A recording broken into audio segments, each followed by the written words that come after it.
일의 결국을 다 들었으니 하나님을 경외하고 그의 명령들을 지킬지어다. 이것이 모든 사람의 본분이니라.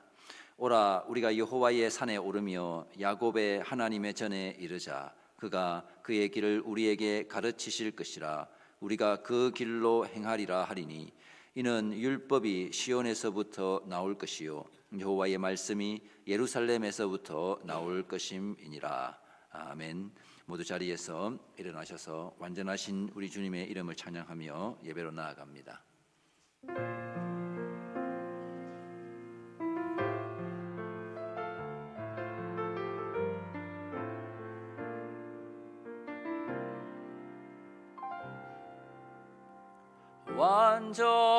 완전하신 나의 주, 의의 길로 날 인도하소서. 행하신 모든 일 주님의 영광 다 경배합니다. 예배합니다. 찬양합니다. 주님만 날 다스리소서. 예배합니다. 찬양합니다. 주님 홀로 높임 받으소서. 예배합니다. 찬양합니다. 주님만 날 다스리소서. 예배합니다. 찬양합니다. 주님 홀로 높임 받으소서.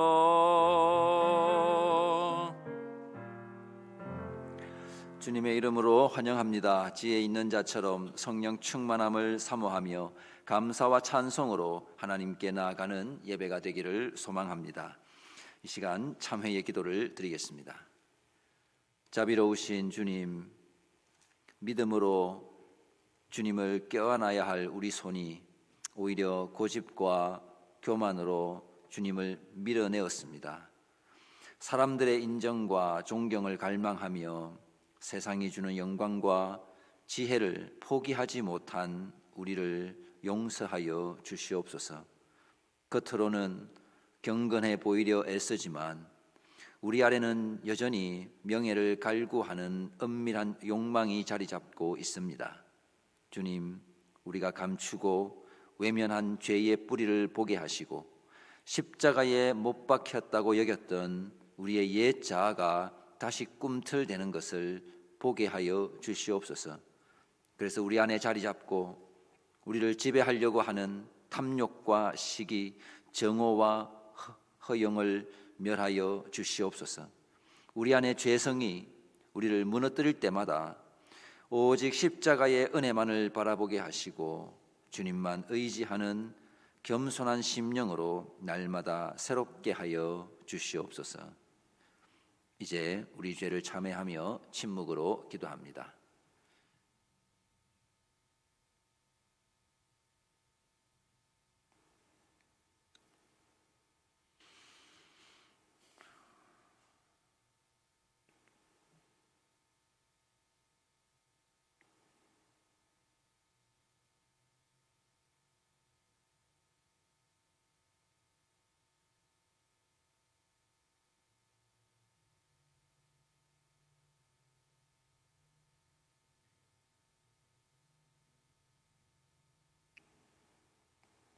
너희가 회개하고 돌이켜 너희 죄 없이 함을 받으라. 이같이 하면 새롭게 되는 날이 주 앞으로부터 이를 것이요 그러므로 이제 그리스도 예수 안에 있는 자에게는 결코 정죄함이 없느니라. 아멘. 자리에 앉겠습니다. 찬송가 11장으로 우리를 의인으로 부르시는 하나님을 찬양합니다.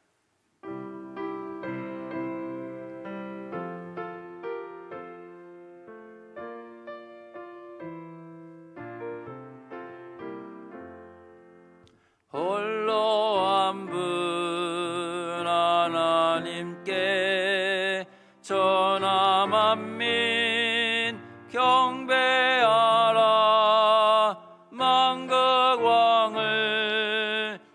다스리고 온 세상 만민 기르신다.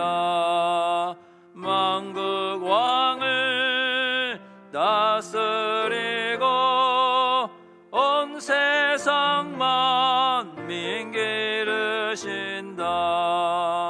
독생성자 예수님께 모든 죄인 회개하라. 세상 만민 구원하고 놀라운 은혜 베푸신다. 세상 만민 구원하고 놀라운 은혜 베푸신다. 보혜사 성령님께 모든 삶을 맡겨라. 말씀으로 도우시고 죄악을 이기림 주신다. 말씀으로 도우시고 죄악을 이기림 주신다.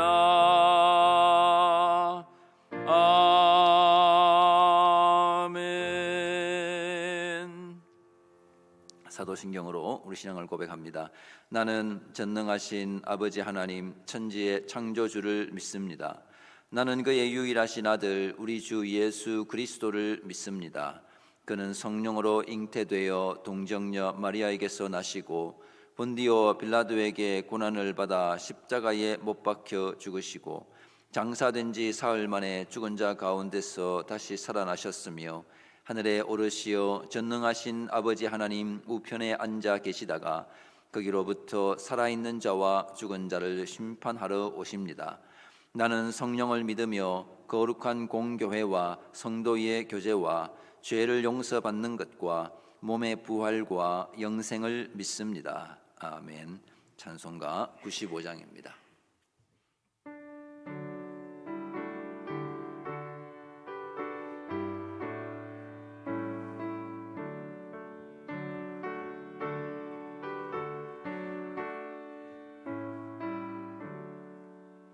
나의 기쁨 나의 소망 되시며 나의 생명이 되신 주 밤낮 불러서 찬송을 드려도 늘 하신 마음 뿐일세.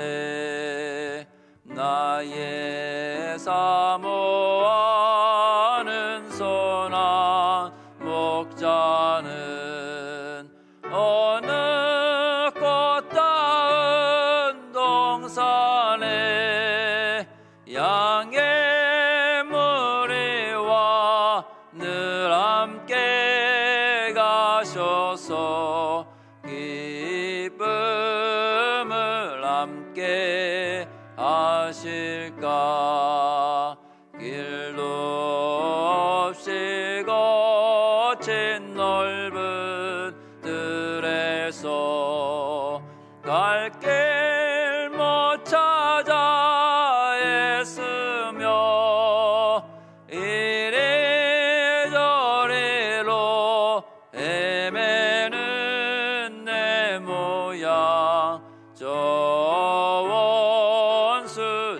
원수조로 아도다. 주의 자비롭고 와평한 얼굴 모든 천사도 반기며 주의 놀라운 진리의 말씀에 천지가 와닿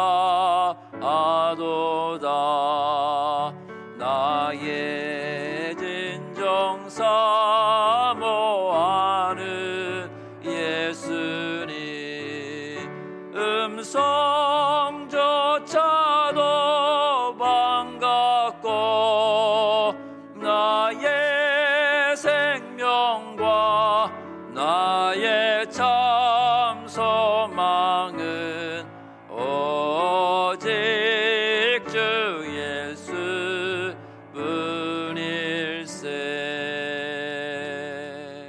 아멘.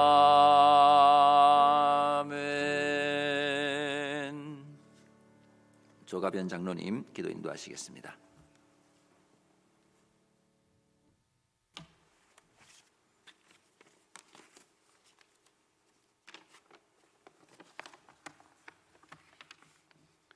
항상 우리에게 좋은 것을 주시기를 기뻐하시는 하나님 아버지, 지난 한 주간도 은혜 가운데 지켜주셨다가 거룩한 주일을 맞이하여 한절에 모여 하나님께 예배드리게 하심을 진심으로 감사드립니다. 신령과 진정으로 마음과 뜻과 정성을 다하여 하나님께 예배드리오니 영광 받으시고 저희들에게 성령의 임재와 능력을 경험하는 시간이 되게 하옵소서. 하나님 아버지, 지난 한 주간도 내 생각과 내 뜻대로 살았음을 고백합니다. 내 안에 옛사람의 속성과 교만함과 아지벌레는 웃게 하시고 오직 주님 뜻 안에서 변화되어 새 사람으로 거듭나게 하옵소서. 사랑 많으신 하나님 아버지, 우리 교회 안에 원치 않게 질병에 어려움을 겪고 있는 성도들이 있습니다. 그들의 치유의 능력으로 고쳐주시고 남은 생에 주님을 위해 헌신하는 성도가 되게 하옵소서. 사랑의 하나님 아버지, 어제 좋은 일기를 주셔서 나바오 성계 바자회를 은혜 중에 무사히 마침에 감사드립니다. 나바오 성계 바자회에 많은 성도들이 참여하여 나눔과 성금을 통하여 하나님 사랑을 나타나게 하심에 감사드립니다. 저희들이 목적으로 하는 성금금이 넉넉하게 모아져서 성교에 필요한 곳에 쓰이게 하시며 하나님 영광 나타나게 하옵소서. 성교 바자회에 참여한 모든 성도들에게 하나님의 은혜와 축복이 충만하기를 기도드립니다. 하나님 아버지, 세계적인 경제난 때문에 어려움을 겪고 있는 성도들에게 믿음과 지혜를 주시길 간절히 원합니다. 이러한 때 주님이 더욱 기도하게 하시고 주님의 놀라운 은혜의 역사를 체험하게 하옵소서. 어려움 속에서도 피할 길을 내시고 새로운 길을 열어주시며 언제나 우리와 함께 하시고 도우시는 주님의 손길을 만나게 하옵소서. 하나님 아버지, 세계 곳곳에 주님의 복음을 들고 나간 선교사님들에게 그 사역 위에 크신 은혜와 복을 내려 주옵소서. 이 시간 하나님의 말씀을 대언하시는 목사님에게 영육간의 강건함을 더해 주시고 말씀이 선포되는 곳일 때에 저희 길을 열어주셔서 하나님의 은혜를 깨닫는 복된 시간이 되게 하여 주옵소서. 그 말씀에 순종하여 세상에 나가 살 때에 날마다 승리하는 삶을 살게 하옵소서. 오늘도 예배 처소 곳곳에서 드려지는 예배를 받아주시고 눈에 보이지 않는 곳에서 봉사하는 손길들을 축복하여 주옵소서. 이 모든 말씀 예수님 이름으로 기도드려 싸움나이다. 아멘.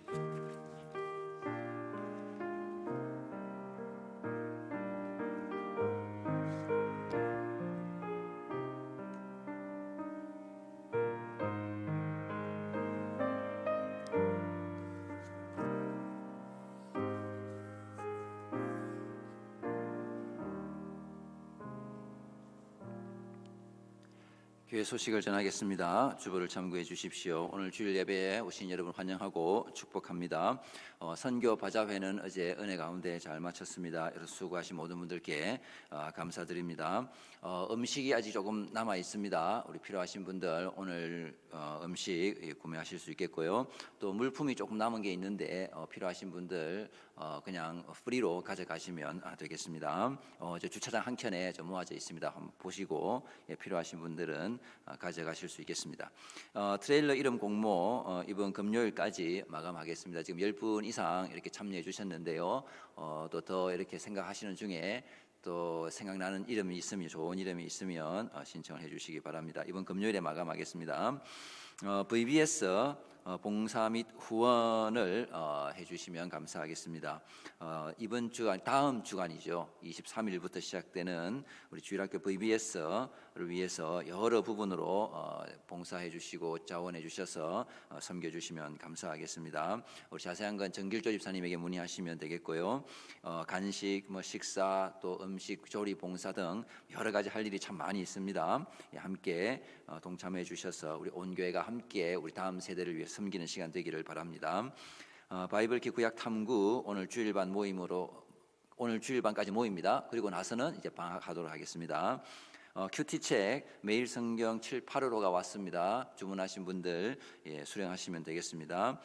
다음 주일 친교 시간에는 구역별로 모이고요. 또 6월 29일 주일 우리 골프 대회, 우리 선교를 위한 우리 골프 대회 있는 것 기억해 주시고 게시판에 신청을 해 주십시오. 그리고 여름 사역 일정 참고해 주시고 우리 예배 중에 우리 봉헌 순서가 있습니다. 남자 서리 집사님들이 더 담당하도록 했고 주보 안쪽 면에 광고가 다 나가 있는데요. 아마 잘 기억을 잘 못하시는 것 같아서 한 번 더 광고를 드립니다. 우리 남자 서리 집사님들 본인 이름 확인해 주. 가나다 순으로 순서대로 가기 때문에요. 확인하기는 쉬울 겁니다. 그래서 자기 이름 확인해 주시고 또 2부 예배 시간 봉헌 시간에 섬겨 주시면 감사하겠습니다. 우리 교우 소식입니다. 우리 온상용 집사님, 우리 온영경 권사님 또 이렇게 식당을 하나 다시 개업하게 되었었는데요. 기도해 주시고 격려해 주시면 감사하겠습니다. 다른 광고들 또 교회 일정들 주보를 참고해 주십시오. 하나님께서 오늘 우리에게 주시는 말씀은 구약성경 레위기 1장 1절에서 17절까지 말씀입니다. 구약 146페이지에 있습니다. 레위기 1장 1절에서 17절까지 말씀입니다. 하나님의 말씀을 들으십시오. 여호와께서 회막에서 모세를 부르시고 그에게 말씀하여 이르시되 이스라엘 자손에게 말하여 이르라. 너희 중에 누구든지 여호와께 예물을 드리려거든 가축 중에서 소나 양으로 예물을 드릴지니라. 그 예물이 소의 번제이면 흠 없는 수컷으로 회막문에서 여호와 앞에 기쁘게 받으시도록 드릴지니라. 그는 번제물의 머리에 안수할지니 그를 위하여 기쁘게 받으심이 되어 그를 위하여 속죄가 될 것이라. 그는 여호와 앞에서 그 수송아지를 잡을 것이요 아론의 자손 제사장들은 그 피를 가져다가 회막문 앞 제단 사방에 뿌릴 것이며 그는 또 그 번제물의 가죽을 벗기고 각을 뜰 것이요 제사장 아론의 자손들은 제단 위에 불을 붙이고 불 위에 나무를 버려놓고 아론의 자손 제사장들은 그 뜬 각과 머리와 기름을 제단 위에 불 위에 있는 나무에 버려놓을 것이며 그 내장과 정강이를 물로 씻을 것이요 제사장은 그 전부를 제단 위에서 불살라 번제를 드릴지니 이는 화제라 여호와께 향기로운 냄새니라. 만일 그 예물이 가축대의 양이나 염소의 번제이면 흠 없는 수컷으로 드릴지니 그가 제단 북쪽 여호와 앞에서 그것을 잡을 것이요 아론의 자손 제사장들은 그것의 피를 제단 사방에 뿌릴 것이며 그는 그것의 각을 뜨고 그것의 머리와 그것의 기름을 베어낼 것이요 제사장은 그것을 다 제단 위에 불 위에 있는 나무 위에 버려 놓을 것이며 그 내장과 그 정강이를 물로 씻을 것이요 제사장은 그 전부를 가져다가 제단 위에서 불살라 번제를 드릴지니 이는 화제라 여호와께 향기로운 냄새니라. 만일 여호와께 드리는 예물이 새의 번제이면 산비둘기나 집비둘기 새끼로 예물을 드릴 것이요 제사장은 그것을 제단으로 가져다가 그것의 머리를 비틀어 끊고 제단 위에서 불사르고 피는 제단 곁에 흘릴 것이며 그것의 모이 주머니와 그 더러운 것은 제거하여 제단 동쪽 재 버리는 곳에 던지고 또 그 날개 자리에서 그 몸을 찢되 아주 찢지 말고 제사장이 그것을 제단 위의 불 위에 있는 나무 위에서 불살라 번제를 드릴지니 이는 화제라 여호와께 향기로운 냄새니라. 아멘. 성경 통독을 시작했을 때 첫 번째 만나는 위기가 레위기입니다. 왜냐하면 도통 무슨 말인지를 알아먹을 수가 없기 때문이죠. 레위기를 읽는데 이게 너무 재밌고 또 흥미진진해서 다음 장이 기대가 되고 읽고 싶은 분이 계시다면 아마도 그분은 땅에 발을 딛고 있는 분은 아닐 거라는 생각이 듭니다. 바이블키 우리 성경 공부에서 최근에 레위기를 공부했는데요. 다들 좀 어려워하시는 것을 볼 수 있었습니다. 심지어 개역 개정 성경이 아닌 쉬운 성경을 봐도 무슨 말인지 모르겠다고 하시는 분도 있었습니다. 사실 이해가 안 되는 게 당연하죠. 저도 그냥 읽으면 잘 모릅니다. 기억에 남는 것은 거룩, 이 한 단어 생각이 납니다. 또 그게 레위기의 핵심이기도 하고요. 자, 그런데 이렇게 이해가 안 되고 어려운 게 레위기에만 있는 건 아니죠. 출애굽기에도 보면 어려운 게 있습니다. 성막 제작과 관련해서 하나님께서 주신 규정이 있고 또 그걸 만드는 과정이 나오는데 이것도 어려운 것은 레위기와 마찬가지입니다만은 출애굽기는 그래도 성경 통독을 시작한 지 얼마 되지 않았고 또 아직 의욕이 남아 있는 상태이기도 하고 또 성막 제작은 성경을 읽으면 그래도 대충 뭔가 머릿속에 이렇게 그림이 조금 그려지는 것 같습니다. 그렇게 살짝 이제 고비가 왔다가 이제 레위기에 딱 들어가면 이제 그때부터는 머리가 부서지려고 하고 다리에 힘이 탁 풀려버리죠. 읽고 싶은 마음이 안 생기는 겁니다. 그래서 성경책을 덮었다고 하시는 분들도 있는데요. 레위기가 어려운 건 당연합니다. 내가 머리가 나쁜가? 내가 한국말을 잘 제대로 못하나? 이런 자괴감이 들지만 어려운 건 저도 마찬가지죠. 그래서 오늘 우리 레위기 말씀의 핵심을 한번 짚어보고 매년 또 성경 통독을 하는데 그때 레위기 부분을 읽을 때 조금이라도 도움이 되었으면 하는 마음에서 오늘 레위기 본문으로 하나님의 말씀을 전하도록 하겠습니다. 왜 레위기가 어려운가? 이게 설명서라서 그렇습니다. 자, 여러분 가전제품이나 어떤 장비를 사면 항상 그 사용 설명서가 그 박스 안에 들어있죠. 근데 잘 읽어보십니까?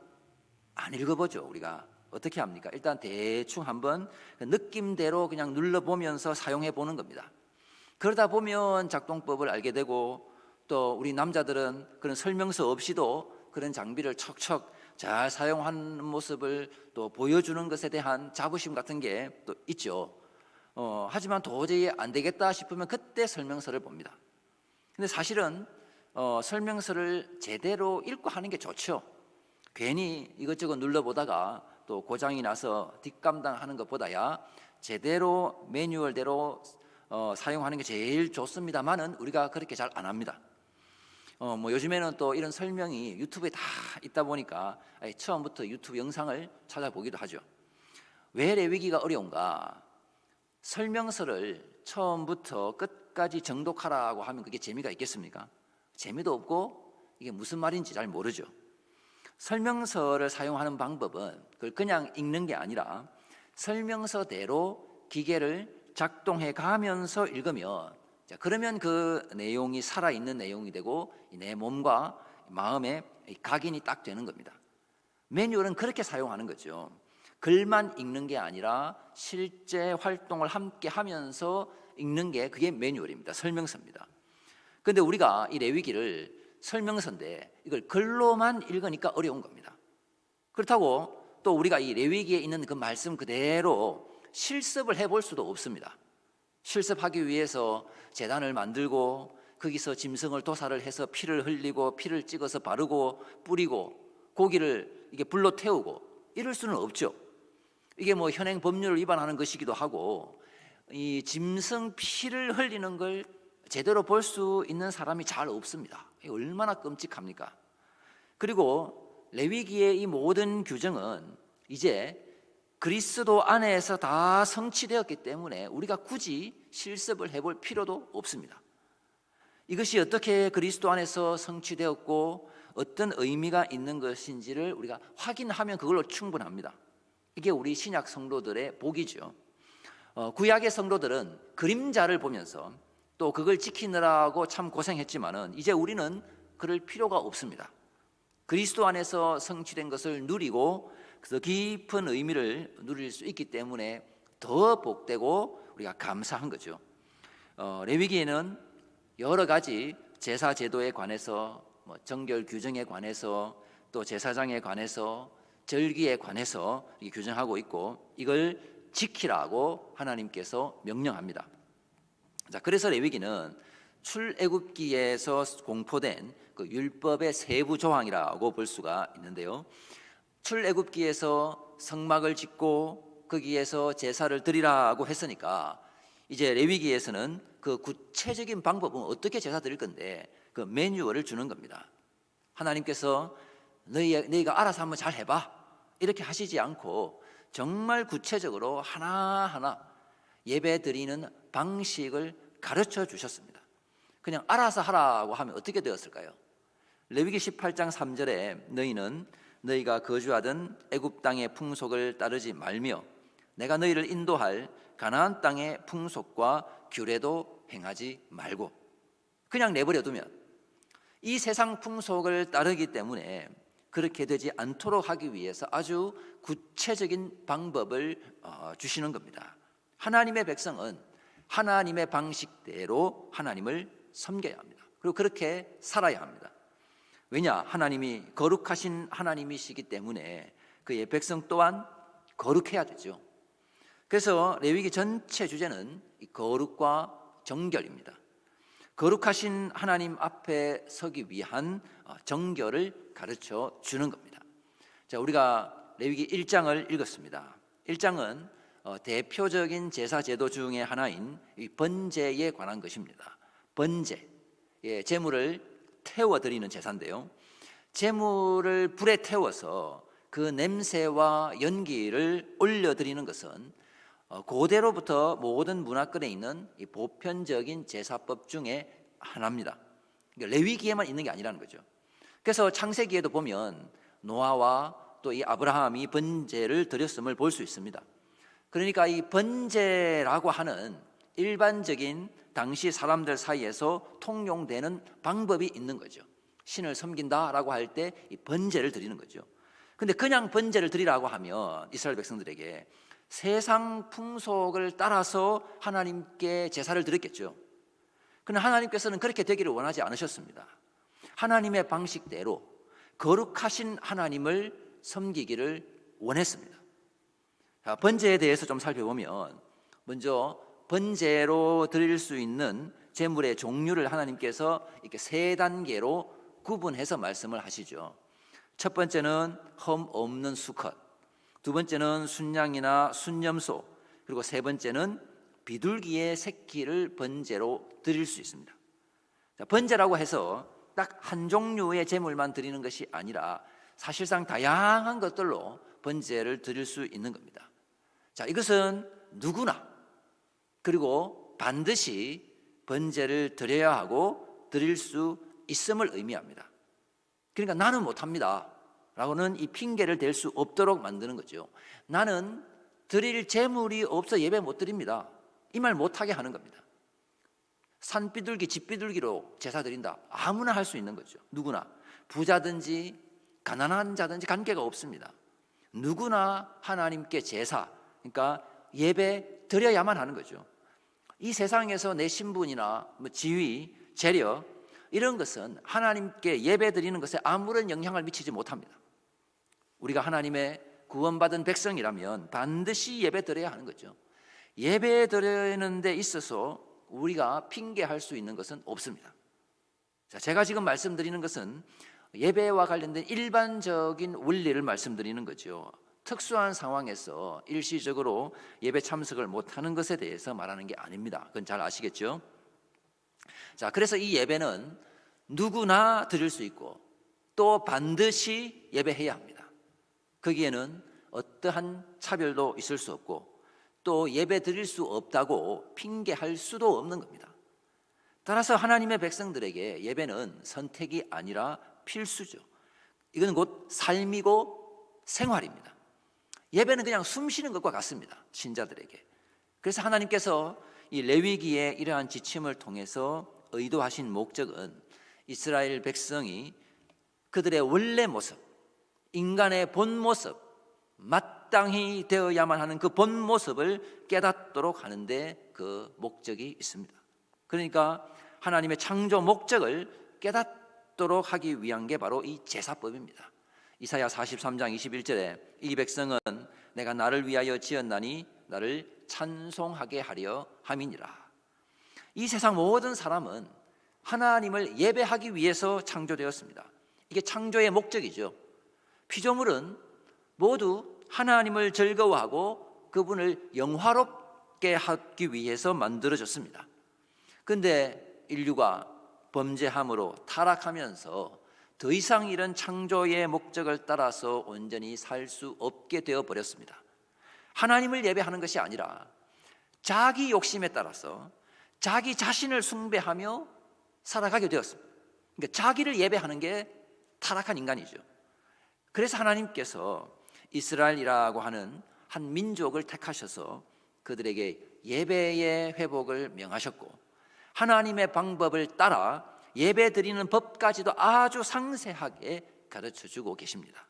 하나님께서 이스라엘을 택해서 출애굽시키고 지금 한 국가로서의 그 정체성을 갖도록 하시는 것은 다 그들을 원래 그 창조의 목적대로, 그러니까 예배 공동체로 부르고 계신 겁니다. 원래 인간의 존재 이유가 뭔가, 왜 살아야 하는가, 어떻게 살아야 하는가 하는 것을 지금 이스라엘이라고 하는 이 한 나라를 통해서 그들을 본보기로 삼아 온 인류에게 보여주는 겁니다. 그래서 이 제사, 즉 예배가 하나님께 얼마나 중요하고 또 하나님께 기쁨이 되는가를 보여주는 표현이 우리 레위기 1장에서만 봐도요, 9절, 13절, 17절 무려 3번에 걸쳐서 여호와께 향기로운 냄새라는 표현이 나타납니다. 레위기 전체로 보면 여호와께 향기로운 냄새라고 하는 이 표현이 계속 반복해서 나오죠. 고기 태우는 냄새가 이게 무슨 향기로운 냄새이겠습니까? 물론 이 BBQ를 생각하면 맛있는 냄새일 수는 있겠죠. 재물을 완전히 불살라 태우는 이 번제가 하나님께 향기로운 냄새가 되는 것은 이 제사를 통해서 하나님의 창조 목적이 회복되고 있기 때문에 그래서 향기인 것입니다. 이러한 창조 목적의 회복, 즉 하나님을 예배하는 인간, 하나님의 형상으로 창조되고 하나님을 예배함으로 하나님과 완전한 교제를 나누는 존재로서 회복시키기 위해서 출애굽도 시키고 광야도 지나고 율법도 주시고 성막도 짓고 이제는 제사법을 가르쳐줘서 그대로 하게 하는 겁니다. 창조 목적을 회복하기 위해서요. 그리고 그 일을 위해서 집례해야 하는 제사장의 직무 규정도 있는 겁니다. 이 모든 것이 합쳐져서 이제 하나가 되어서 온전한 예배가 되는 거죠. 이렇게 해서 궁극적인 목적은 바로 창조 목적의 회복. 내가 주인이 아니라 우리는 하나님의 피조물이고 하나님을 찬송하고 예배하는, 그러니까 주님만으로 기뻐해야 하는 존재인 것을 깨닫게 하시는 것입니다. 이 모든 것들이 창조 목적의 회복이라는 것은 이 예배를 드리는 장소인 그 성막의 제작 과정을 통해서도 확인할 수 있습니다. 출애굽기 25장에서 31장까지 모세가 시내산에서 40일을 머무르면서 하나님께로부터 들은 말씀은 뭐냐? 성막 제작에 관한 명령입니다. 이렇게 지어라. 무슨 몇 규빗, 뭐는 몇 규빗, 이런 그 명령들은 모두 다 7개의 단락으로 구분이 되는데요. 항상 이 한 단락의 시작은 이렇습니다. 여호와께서 모세에게 말씀하여 이르시되로 새로운 7개의 단락이 시작을 합니다. 그러니까 단락 구분의 그 기준이 뭐냐? 여호와께서 모세에게 말씀하셨다라는 거죠. 그리고 마지막 7번째 단락, 7번째 하나님께서 모세에게 말씀하신 것은 출애굽기 31장에 있는 것으로서 성막 제작에 관한 게 아니라 안식일에 대한 명령입니다. 그러니까 6번의 말씀에서는 성막 제작에 관해서, 그리고 마지막 7번째 말씀에서는 안식일에 대한 규정을 말씀하십니다. 이게 뭘 의미할까요? 바로 성막 제작의 그 과정이 천지 창조의 과정을 다시 한번 반복하고 있는 것입니다. 엿새 동안은 말씀으로 창조하시고 7째 날 안식하신 것을 지금 성막 제작으로 반복하고 있는 거죠. 바로 그 성막 제작 과정에 창조를 담아서 표현하고 계신 겁니다. 그러니까 내가 너희를 불러 구원한 이유는 사람의 그 창조 목적대로 나를 예배하도록 하기 위한 것이다 라는 말씀을 하고 계신 겁니다. 그래서 무엇이 잘 사는 것이냐, 어떻게 하면 성공적인 인생을 살고 어떻게 하면 만족스러운 인생을 살 수 있느냐, 창조 목적대로 살면 됩니다. 그러니까 예배 잘 드리는 인생이 되면 그게 바로 최고의 인생이라고 성경은 말하는 것입니다. 그러나 이스라엘이 이 일에 실패했죠. 하나님을 예배하기보다는 자기 자신을 예배했습니다. 그게 이제 우상 숭배로 표현이 되는 거죠. 우상 숭배의 본질은 자기 자신을 섬기는 겁니다. 하나님으로 즐거워하지 않고 자기 자신으로 인해서 즐거워하는 자기 사랑, 이게 타락한 인간의 본성입니다. 엿새 동안 힘써 일하고 일곱째 날에 안식하라는 이 창조 질서를 따르기보다는 내가 법이 되어서 내가 원하는 대로 내 욕망을 따르는 것이 하나님을 떠난 인간의 모습입니다. 그래서 이스라엘은 결국 이 창조 목적대로 하나님을 예배하는 일에 실패했고, 이 창조 목적은 예수님께서 이 땅에 오셔서 십자가에서 제물이 되심으로 하나님을 향한 그 예배를 완성하시고 하나님의 창조 목적을 만족시키셨습니다. 그러므로 오늘날 우리는 더 이상 이제는 구약의 제사와 같은 방식으로는 하나님께 나아갈 필요가 없습니다. 이제 우리는 그리스도를 통해서 하나님의 새로운 피조물, 재창조물이 되어서 예수님께서 완전한 예배를 드리심으로 창조 목적을 성취하셨죠. 예수님이 직접 번제, 제물이 되셔서 자기를 드림으로 하나님께 완전한 예배, 창조의 목적이 회복되는 온전한 예배를 드리셨습니다. 그래서 이제는 우리는 예수 그리스도 안에서 시공간의 제약을 벗어나서 하나님의 백성들이 언제나 하나님을 예배하는 자로 서 있을 수 있게 되었습니다. 고린도후서 5장 17절에 그런즉 누구든지 그리스도 안에 있으면 새로운 피조물이라, 이전 것은 지나갔으니 보라 새 것이 되었도다. 우리는 하나님의 재창조물입니다. 그렇다면 이제 우리는 구약의 제사를 드릴 필요는 없지만은 새로운 피조물로서, 그러니까 회복된 예배자로서 어떻게 계속해서 이 창조의 목적을 따라서 살 수 있을까요? 참된 예배자가 되면, 우리가 참된 예배자가 되면 그게 바로 창조 목적대로 회복이 되는 겁니다. 신약의 성도들에게 요구하시는 겁니다. 참된 예배자라는 것은 우리가 정한 시간에 모여 드리는 이 예배만을 의미하지 않습니다. 그건 기본이죠. 그건 너무 당연한 겁니다. 이제 그 다음이 있죠. 자, 이스라엘 백성도 제사를 통해서 궁극적으로 추구해야 되는 것은 그들의 모든 삶이 하나님 중심으로 살아가야 하는 것이었던 것처럼 우리의 삶도 마찬가지입니다. 그래서 레위기는 전체 그 27장까지 두 부분으로 나눌 수가 있는데요. 1장에서 10장까지는 이 제사와 관련된 겁니다. 예배 드리는 방식, 제사법에 대한 거죠. 그리고 후반부 11장부터 마지막 27장까지는 거룩한 삶에 대한 겁니다. 정결에 대한 거죠. 그래서 제사와 삶이 하나로 연결됩니다. 그게 참된 예배자입니다. 우리의 모든 삶, 어느 하나 빠진 부분 없이 모든 영역, 모든 장소, 모든 생각, 모든 활동, 우리가 가진 모든 재산, 능력, 지위, 우리가 가진 모든 것은 바로 하나님께 향기로운 냄새가 되어야 하는 것입니다. 자, 번제로 올려드리는 그 제물이 하나님께 향기로운 냄새가 되는 것처럼 제사 이후에 우리의 그 일상에서도 그 향기로운 냄새는 계속해서 몸에서 배어 나와야 하는 거죠. 자, 고깃집에 가서 고기를 구워 먹고 나면 이 머리카락부터 우리 온몸에 냄새가 배어 있습니다. 자, 하나님께 번제를 드리고 나서도 그 냄새가 이 몸에 배일 겁니다.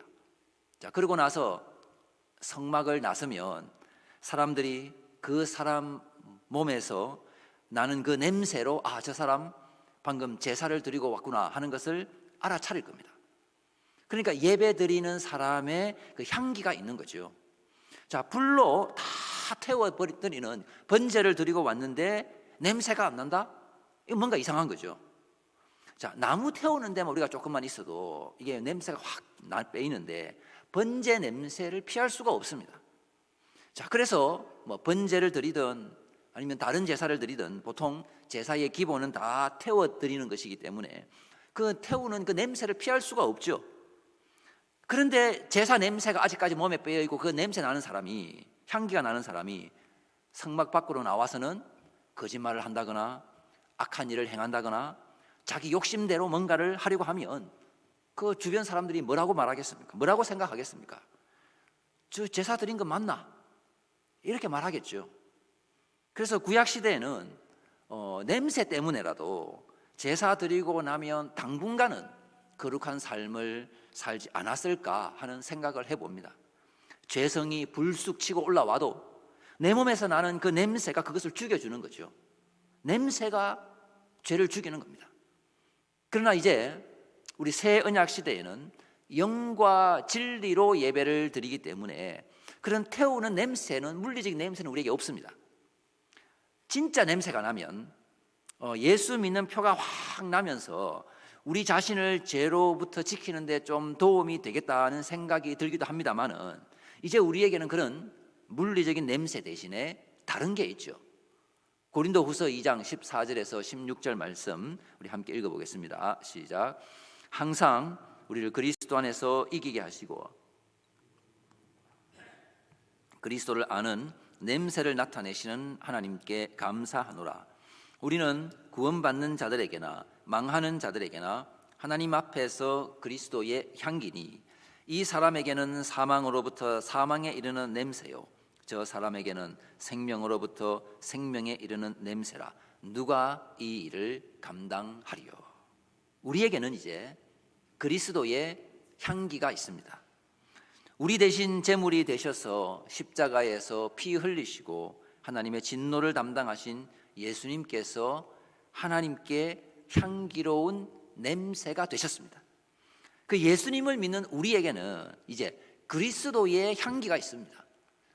예수님이 제물이 되셔서 향기로우로 하나님께 올라가셨죠. 이제 예수님을 통해서 그리스도의 향기가 우리에게 있는 겁니다. 그리스도를 아는 냄새가 있습니다. 생명으로부터 생명에 이르는 냄새입니다. 그래서 이제 신자가 감당해야 하는 사명의 자리는 그리스도의 향기가 되는 겁니다. 그게 바로 사람이 원래 창조 목적대로 회복되었을 때 나타나는 냄새입니다. 하나님께서 사람을 구원하시는 것은 재창조의 역사입니다. 흐트러진 것을 원래의 자리로 돌리는 겁니다. 그게 바로 성막과 제사법에 그대로 나타나죠. 그리고 제사를 드릴 때 예배를 드리는 그 순간은 피조물이 다시 에덴 동산으로 들어가 있는 순간입니다. 그리스도의 보혈의 공로를 의지해서 하나님 보호자 앞으로 나아가 주님과 교제하는 순간이죠. 그게 지금 에덴 동산입니다. 그래서 지금 이 예배 시간은 우리가 지금 에덴 동산에 지금 들어와 있는 겁니다. 지금 주님과 함께 거닐고 있습니다. 주님의 임재를 경험합니다. 그래서 예배가 끝나면 우리가 비록 이 땅에서 살고 있지만 하늘나라 백성으로 그리스도의 향기를 나타내는 사명을 감당해야 하는 것입니다. 생명의 냄새가 자연스럽게 나타나야 하는 거죠. 왜냐? 하나님의 임재를 경험하고 하나님을 만났고 주님과 함께 거닐었기 때문에 그 그리스도의 향기가 나타나는 겁니다. 그러나 나중에 주님 나라가 완성이 되면, 주님 다시 오시면 이 사명은 우리가 더 이상 감당할 필요가 없게 되죠. 왜냐? 그때는 우리가 매 순간 하나님 보호자 앞에서 주님을 밤낮 쉬지 않고 예배하는 백성으로 살고 있을 것이기 때문입니다. 우리 주님 다시 오시면 그렇습니다. 하지만 지금은 우리가 이중국적자로서 하늘나라 시민으로 이 땅에서 생명의 향기를 퍼뜨리는 사명을 감당해야 하는 백성으로 살고 있습니다. 지금 이 순간 우리는 주님께 예배 드리는 중입니다. 하지만 우리의 예배는 주일 이 한 시간으로 끝나지 않습니다. 우리의 예배는 우리의 삶 속에서 향기로 배어 나와야 합니다. 이제 예배를 마치고 우리가 일상으로 돌아갈 때 우리의 구원자가 되신, 우리를 위해서 친히 제물이 되신 그리스도의 향기가 우리의 모든 말과 행동과 표정에서 퍼져 나와야 할 것입니다. 우리가 하나님의 백성이라고 하는 것은, 하나님을 예배하는 예배자라는 것은 주일 이 한 시간, 이 시간을 통해서만 나타나는 것이 아니라 우리에게서 풍겨져 나오는 냄새를 통해서 알게 될 것입니다. 그 생명의 냄새를 맡는 이들에게 우리는 이 땅에서 왕같은 제사장으로서의 사명을 훌륭히 감당하며 살아가는 겁니다. 교회는 예배 공동체입니다. 구약의 이스라엘은 예배하는 나라였습니다. 국가지만 경제 공동체가 아닙니다. 하나님의 백성은 언제나 예배하는 백성입니다. 교회가 여러 가지 일을 할 수 있습니다만은 그 일이 교회의 정체성이 될 수는 없습니다. 일은 우리가 나타내는 향기의 한 부분일 뿐입니다. 교회는 예배가 언제나 최고의 가치, 최우선에 있는 것입니다. 이제 곧 지금 우리가 드리고 있는 이 예배는 끝이 납니다. 하지만 예배자의 삶은 이제 시작입니다. 우리의 삶이 하나님께서 받으시는 향기로운 제물이 되고, 이 향기가 우리의 가족과 이웃과 또 세상 끝까지 퍼져나가기를 바랍니다. 이는 화제라, 여호와께 향기로운 냄새니라. 우리 모두 향기로운 냄새로 날마다 주님을 찬송하는 인생이 되시기를 바랍니다.